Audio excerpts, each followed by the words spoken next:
ఉన్నారు అందరూ? మరొక లాంగ్ ఫ్రాక్ వీడియోతో మేము ముందుకు వచ్చేసాను. ఎలా ఉందో కామెంట్ చేయండి. ఫ్రాక్ ఇది నా కోసమే స్టిచ్ చేసుకున్నానండి. ఇది ఇప్పుడు కుట్టింది కాదు, చాలా డేస్ అవుతుంది దీన్ని స్టిచ్ చేసి.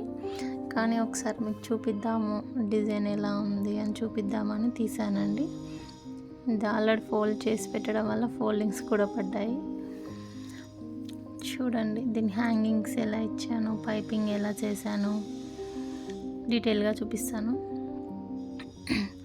హ్యాంగింగ్స్ అనేవి చూడండి ఎలా ఉన్నాయి, ఇలా సింపుల్గా ఇచ్చేసాను. ఇది ఆర్గాన్జా ఫ్యాబ్రిక్ ఇచ్చినప్పుడు బాగుండండి, కొంచెం ఫోల్డ్ చేసి పెట్టడం వల్ల ఫోల్డింగ్ పడిపోయాయి. హ్యాండ్స్ ఎలా ఉంది, అసలు నాకు స్టార్టింగ్లో స్టిచ్చింగ్ అంటే తెలియదండి. అసలు ఎలా కుడతారు, స్టిచ్చింగ్ ఎలా చేశారు, అసలు స్టిచ్చింగ్ నాకు అసలు కుట్లు డబుల్ కుట్లు వేసుకోవడం కూడా రాకపోయేదండి. లాక్డౌన్ టైంలో ఫోన్లో ఖాళీగా కూర్చోవడం ఎందుకు అని ఫోన్లో చూసి యూట్యూబ్లో చూసి మెల్లిమెల్లిగా స్టార్ట్ చేయడము, నా వరకైనా నేను కుట్టుకోవచ్చు కదా అని చెప్పేసి స్టార్ట్ చేశాను.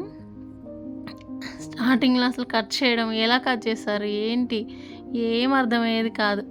కాకపోతే కొన్ని వీడియోస్ చూడడం వల్ల సింపుల్గా, నా ఫ్రెండ్ ఒక ఆమె బొటిక్లో చేస్తుంది, ఆమె హెల్ప్ వల్ల అన్నీ చూసుకుంటూ మెల్లిమెల్లిగా నేర్చుకున్నాను. ఇంకా మా చిన్న పిల్లలు కావడం వల్ల అప్పుడు అస్సలు కుదరలేదండి కుట్టడము. ఇప్పుడు కొంచెం ఇంప్రూవ్ అవుతున్నాను. ఇది ఇప్పుడు కాదండి, 1.5 year అయిపోయింది ఫ్రాక్ స్టిచ్ చేసి. లాంగ్ ఫ్రాక్ ఇది. ఈ వీడియో అది ఎలా సెట్ అయింది, బాడీకి ఎలా ఫిట్ అయింది అని చెప్పేసి ఒక చిన్న క్లిప్ యాడ్ చేశాను. ఇదేనండి క్లిప్. ఎలా ఉంది,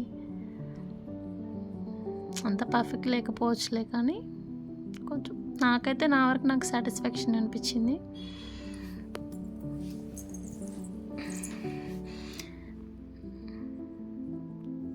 హ్యాండ్స్, బాడీ ఫిట్టింగ్, షేపింగ్ మనం కట్ చేసే విధానంలోనే ఉంటుందండి. ఏ ఫ్రాక్ అయినా మనకు ఫిట్టింగ్ అనేది మనం ఎలా కట్ చేస్తే అలానే వస్తుంది. Subscribe to my channel. Thank you for watching.